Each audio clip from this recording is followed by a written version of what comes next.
But I thought I might as well take a moment to maybe go through a few of the things that I, as a 19-year-old girl, pack for living on the road, living in a Jeep, and traveling full-time with my family. Welcome to another episode of The Epic Family Road Trip.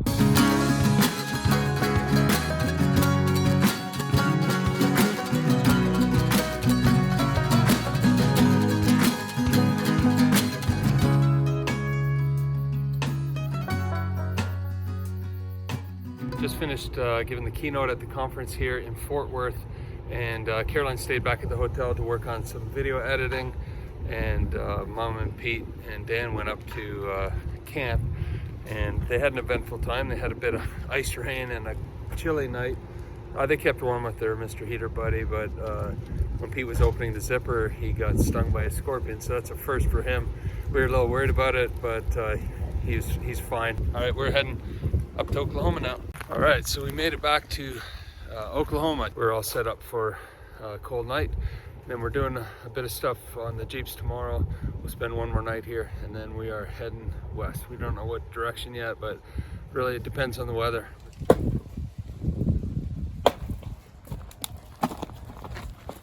So I think people in our audience would wonder, what do you do if it's late at night, you're hungry, you want a midnight snack? At home you'd do some popcorn or whatever. What do you do here when you're camping in the middle of nowhere? Fire up the propane stove, heat up some water, and get the healthy option, Maruchan ramen noodle soup with real powdered beef flavor. That looks good. It's all natural and good for you. It's easy to make though. Not really good for you. Tell me about the process. What do you do? Open a bag, heat water, put the contents of the bag into a bowl, and put the real beef flavoring powder on it, and then pour the water once it's boiling. Get your water.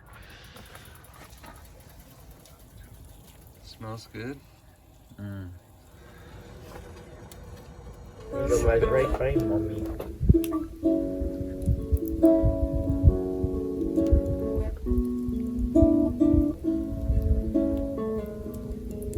Look at this shack open on top.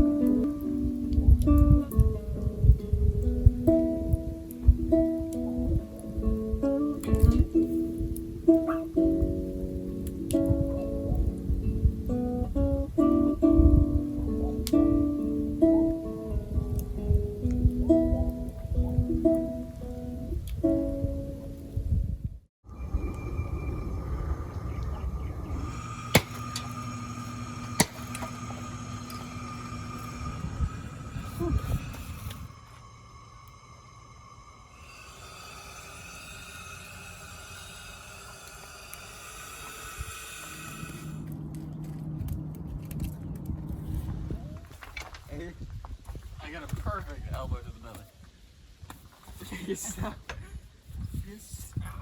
You're hurting now, I'm not. Okay, so we are currently here at Lake Texoma State Park in Oklahoma. We are just down the road from Exploration Outfitters in Mead, which is where we just recently got our new Jeep Rubicon built and outfitted and expedition ready, which is really exciting. After that, we headed south to Padre Island in Texas, where we were camping and driving on the beach. So my parents are currently in town getting a few more things done and installed on the Jeeps at Exploration Outfitters, and they're getting the Jeeps really deeply cleaned from the salt and the sand, which is really good. And then my brothers and I stayed back here in camp. There are no Jeeps here set up or anything, but we emptied out all the gear from our Jeeps so that we could repack and reorganize all our bags. So we're doing this right now because we're going to be heading west soon across the states again. We're going to be hitting the road, and this is going to be the first time really hitting the road with both the Jeeps, and we want to be as organized and light as possible, and we just need to go through and make sure that we've really narrowed it down to just the things we really need, and that we don't have any excess stuff or anything that's unnecessary. So I'm going to be going through our clothing bags and things like that to find any clothes that don't fit us or that we don't really want so that we can ship it back. We're either going to ship it back to Ontario to one of our uncles or aunts' house, or we might ship it to my aunt and uncle's house in Urbana, Ohio. They're kind of like our home base here on the east of the United States, which is really awesome. So before I get started, I'm going to be laying out our ARB mesh multi-mat onto the ground so that I'm not just laying everything out onto the dirt. And then I'm going to get started. We have most of our clothes and things packed into these Patagonia black hole duffel bags, and then we have my brother's 511 11 bags that have a bunch of stuff in them and some of our hiking bags and everything. So I'm just gonna be going through everything and seeing what we might not need to take with us across the states. It's not that much gear considering we have 5 people in our family and 3 teenagers, so it's pretty good, but we still need to go through it because we do only have 2 Jeeps. We want to get it organized.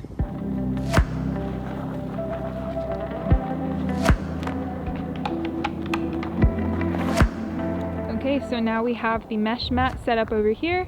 Now we have to get all of that organized over there. Okay, so I'm gonna get right to it, but I thought I might as well take a moment to maybe go through a few of the things that I, as a 19-year-old girl, pack for living on the road, living in a Jeep, and traveling full-time with my family. So I have a few of my bags and stuff here, but this doesn't include some of my most essential things, which are camera gear and tech, but all of that is actually over at Exploration Outfitters in the shop because we're gonna be filming over there soon. But some of the stuff that I have here, some of you might be interested in, especially if you are also a female traveler or overlander, whatever. So something that I have with me at all times is a knife. This is the Tom Brown Tracker Knife by Tops Knives. It looks pretty fierce. It's a really awesome knife and I love it. It's a very multi-purpose knife, and yeah, I can't wait to get more use out of it as we head out west and do a lot more off-the-grid camping and everything. But yeah, this is something I always have.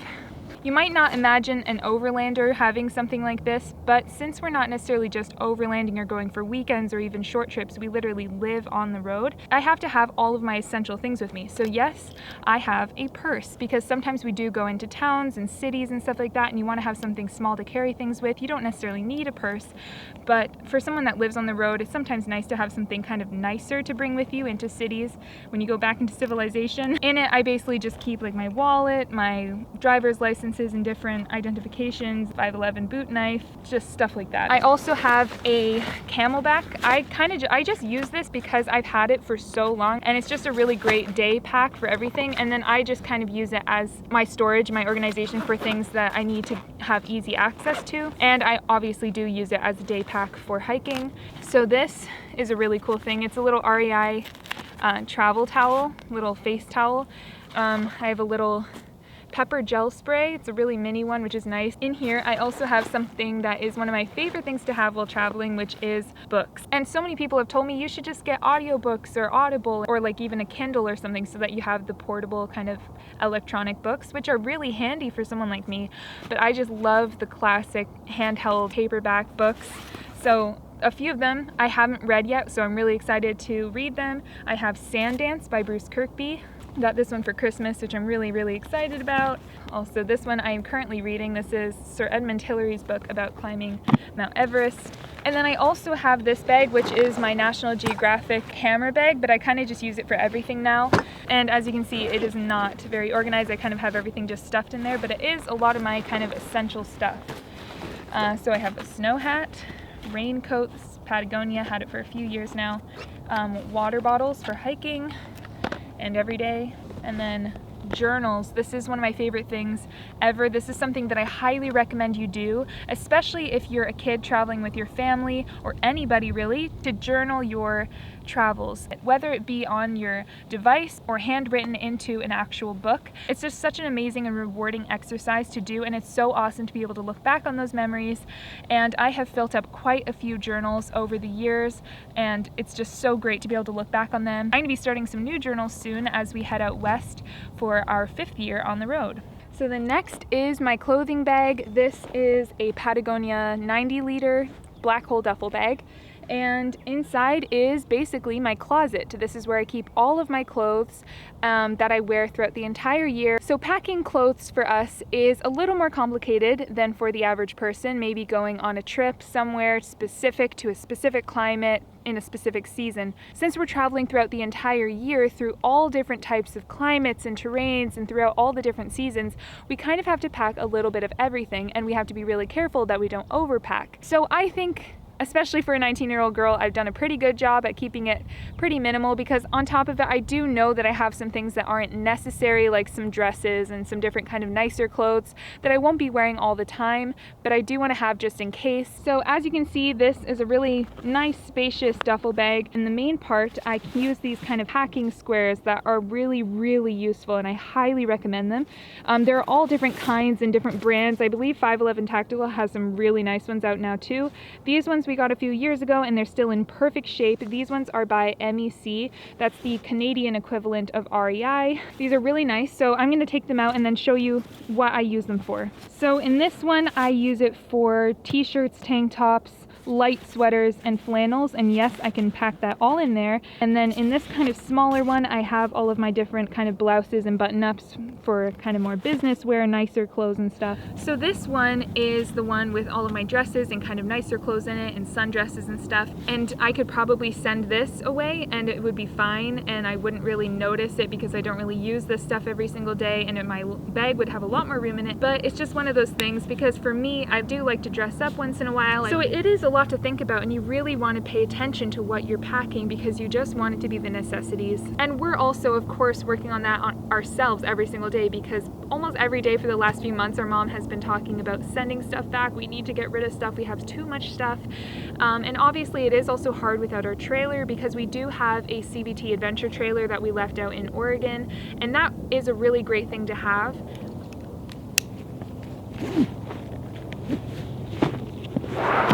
Okay, so this is the boys' duffel bag. As you can see, nothing is folded or organized in there, so that's partially what I'm going to be having to do, is go through and fold everything again. But then I'm also going to be going through and going to have them come over and help me go through the different clothes that they have and what they might not need and what we can send back. I know where I'm going. I don't know when I'll get there, but I'm ready for the road. I'm ready for the road. So this is all the clothes for both Pete and Dan. Okay, so right now I'm going to be doing mom and dad's clothing. I'm mostly just going to be refolding and organizing it, but my parents already packed really lightly and really well. They're really good about it. Another thing unique to our packing is that our dad is a motivational speaker and he travels to all of his different speaking engagements, so he has to pack a separate bag with his own kind of more business clothes. So that's another thing that he has to think about when packing. So the sun is officially setting. It's a really beautiful sunset right now, and mom and dad still aren't back from town. It's been a long day of getting repairs done on the Jeep and different things put on the Jeep at the shop, and then deep cleaning them at the car wash, and then they ran to the grocery store and stuff. So everything's pretty much organized behind me, which is really good. So then when they get here, we'll just pack it all back into the Jeep and reorganize it. And like I said, my mom's probably going to go back through it and really sift through it to see if there's anything else that we need to ship back home for more space and stuff. But I think I did a pretty good job, and I mostly just needed to repack and organize it, because when we're at the beach, things kind of get thrown around and get messy. So I've kind of got it all organized again. So yeah, I'm so excited to hit the road again with both of our Jeeps now, which is just going to be so awesome. And I hope you guys stay tuned for that, because these are going to be some epic adventures coming up. We're going to be doing some epic adventures with some amazing people soon as well, which is really exciting.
Alright, so our packages from Bedrug with our headliners that we're going to be putting in today have finally arrived. Super excited to get these in. Alright, so we got one of these headliners for the JLU and the JKU. We're going to be installing it on Worsley first, so stay tuned. Okay guys, so while I'm getting this open, I'll just kind of explain why we decided to get one of these and some of its uses.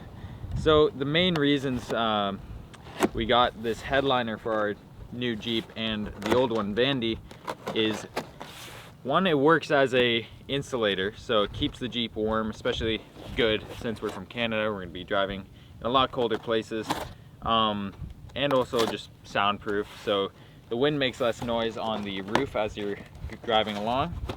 And if you're an overlander, you'll understand why this reason is so important. It's kind of like a Velcro material, so it holds lots of patches. So we have a lot of friends that have these, and they just have tons of patches all over the roof, so you can have a place to put them without just taking up lots of space. So pull this out, get it installed. Okay, so this is what it looks like. It's pretty simple. Like I said, it's that kind of Velcro on top so you can put all your patches on, and then it's a very good material for keeping all your heat in. And luckily, it is very simple to put in. All you do when you're ready to put onto your roof is pull these off, these little tabs off, and it's a sticky material that just sticks on there and holds together really nicely. So all right, so we're gonna be putting in the 3 smaller pieces that come with this, which just go right here and on both sides, just to kind of show you guys how it works, because it's easier for me to put in and easier for you guys to see what I'm doing. All right, so to get this ready to stick on, you pretty much just pull this off, that, and then it's ready.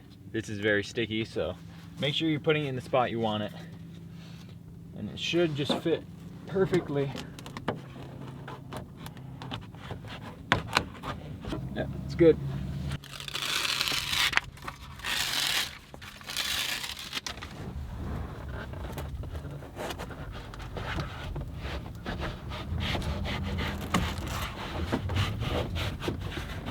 Looks good. Now just this last side. There we go. Now that entire section's done. It's really easy to set up, and you just need it fits right in, so you just put it in like this one, and then you just slide your hand along and it sticks. Already looks better. Now just for the driver and passengers pieces. These ones I just tried and they fit right in, so it should be very easy.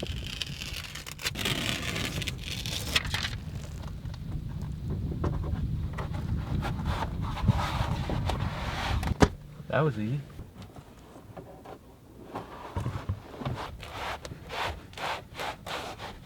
These 2 middle pieces right here, I encountered one slight issue. With the roof rack we chose for this, obviously the mounting comes in right here, so this won't fit how it normally would. So I'm just gonna do a little bit of cutting. It should be really easy. Just cut out the little square there and it should slide in perfectly. All right, so Caroline made some rough measurements of where we need to cut. It might be a little short, but we're just making it a little short to be on the safe side, so we don't overcut. Yeah, that's good. Careful.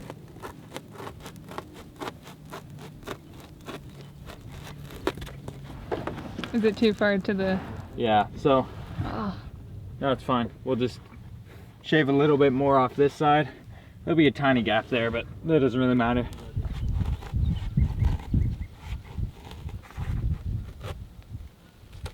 Alright, so to get the same measurement for the other side, since it's near exact to what we wanted it, we just set this one on top and then highlighted. And as you can see, the color's still on there from where I cut, but that doesn't bother us much because it's just a highlighter and it'll come off as soon as we wash it.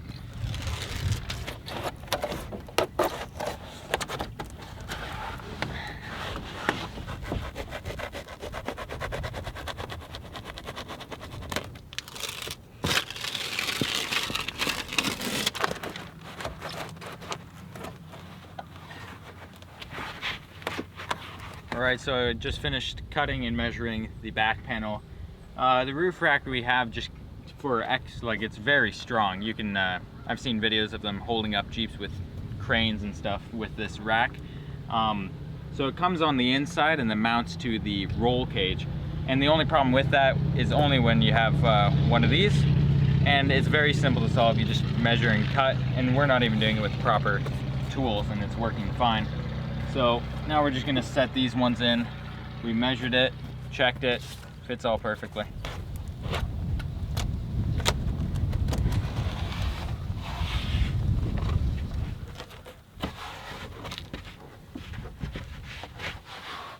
How you doing, Lando? What do you think, Lando? You like it? So we left all of our patch collection, or at least most of it, up at our cottage, but we still have one and a couple other ones, so I can just show you what I mean. So you can use this not only to insulate, but to put all your patches. We've seen people with patches going all the way along and all the way in the back, because when you're overlanding especially, you collect tons of patches. All right, so we just got the Bedrug set up in Vandy now. Even got some of our favorite patches on this side. If you guys are interested in getting one of these Bedrug roof liners for your Jeep or whatever vehicle you're running, the link will be in the description if you want to pick one of those up. Hope you enjoyed. Thanks for watching. And in the meantime, We'll see you down the road.